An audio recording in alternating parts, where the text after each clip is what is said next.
So how long does a workout have to be in order to build muscle? My question to you would first be, how hard are you willing to train? Guys, if you look at the first thing, let's say a dumbbell bench press. Now, if I were to just simply ask you to perform a set to failure, which I always do, I've been asking you for 15 years to perform your sets to failure, and I've been consistent with that for a reason, because I know that you need an adequate level of stimulus for that muscle to even want to change, right? There's an old saying, if you don't challenge yourself, you won't change yourself. Well, let's just say we're getting towards, let's say, a set of 12, and your last few reps look like this. That's like 10, 11, and 12, right? That's not enough. For every one of those sets that you perform below failure, you're going to need to perform more of them in order to reach an adequate level of volume or stimulus to change. What I'd rather see is a set that looks like this. So I'll kind of fast forward to the end of the set for you and simulate what I'm talking about. When I get towards those final few reps, they should look like this. Okay, that was hard. Press, I'm really grinding through. Here, now, really fight to get up to the top here. A lot of you would say, there's no way I can do another repetition on this. There's no way I can get another concentric. Try. The exercise has built-in safety net here. You can always drop the dumbbells if you have to, but try. Go down again. Realize that there's only a sticking point from here to about here that you have to get through. And you might surprise yourself that once you do, the weights will go up again for another repetition. Now go down again, because each time I go down, I'm getting at least another eccentric repetition. And I know that I've got more eccentrics in me than concentrics on any set, because I'm stronger that way. So now I go up again, and if I can't get any more, I can at least do a few repetitions down here trying, and finally, I reach failure. What did that do? The weight that was in my hands created tension.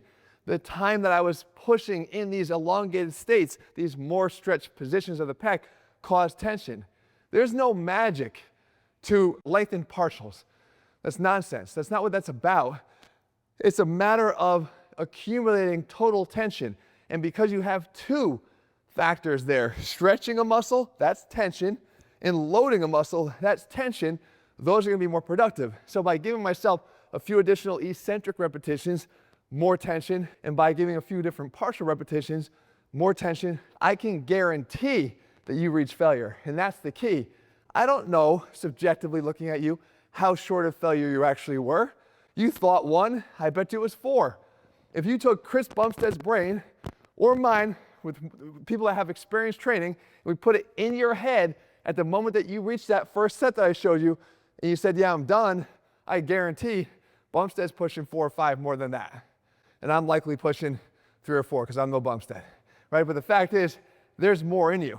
And if you had the brain and the willpower that knew what you were capable of, you would do and push more and get more out of that set. When you do that, the volume comes down. Because remember this, you either train long or you train hard, but you cannot do both. So as you increase the difficulty level of the sets, then you decrease the time you need to spend doing them. Let me show you something else. We have a technique here that we call effective reps. What this means is if I can get more of those effective reps out, then again, I can shorten the time that I have to do an exercise or even a workout in general. So if I took the bench press again, and I took a set to failure, all the way up, and I go, let's say, getting down towards the end of the set, and I'm talking true muscle failure, which means, again, getting that last rep, testing myself again, can I get another one? Maybe this time I can't. Maybe I can't even get past that sticking point, and I try another rep or two, just I can't. I've reinforced that I've reached failure. Great. The rest time now. If I keep this rest time short, 30 seconds at most, when I get back into this set again, I am not going to need to go through the 3rd, the 4th, the 5th, the 6th repetition to get to those more difficult repetitions. I go back into it now.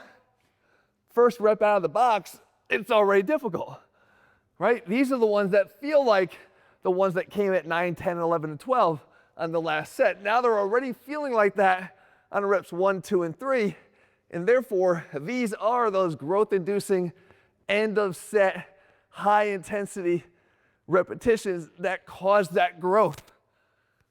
That's an effective rep. I don't care that my overall rep count went down. I rest again 30 seconds. I get back into it again. What happens? Fewer repetitions for sure, but each one of them at that high end, right? That one that has the high effort required to perform them. Now I'm accumulating a lot more of these effective repetitions, and in doing so, increasing the intensity and shortening the length of the workout. There are other techniques where you can actually slow down the reps a little bit to increase the overall intensity. You've probably heard of time under tension, but you have to be careful there too, because slowing down or manipulating your time to an exaggerated amount where it actually starts to limit the amount of weight that you can actually use on the exercise is going to not really result in more muscle hypertrophy, because you're taking down both of those stimuli. Number one, I said the amount of weight in your hand creates the tension on the muscle.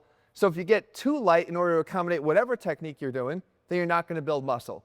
The same token, you do want to try to accelerate as much as possible on the concentric part of the lift in general when you're trying to maximize hypertrophy, because it recruits those type 2 fibers, the ones that grow bigger and stronger. So by manipulating a slow speed and by lightening the weight because you do that, you're going to actually compromise that. However, I don't just focus always on, let's say, building bigger muscles, because I know that part of this game is not just looking better, but feeling better. As a physical therapist, I know how important it is with all the considerations people have, like joint issues. How do we still train and still get the benefits of intensity and therefore shorter workouts? Well, there's a technique that we use called a trap set, where you would take that weight, right, something between your 10 and 12 rep max, and what you do is you do apply a tempo here, where you press up at 1 second and come down on 1 second. And the second rep is up for 2 seconds, so a little bit slower. Come down for 2 seconds, right? Go up for 3 seconds and come down for 3 seconds.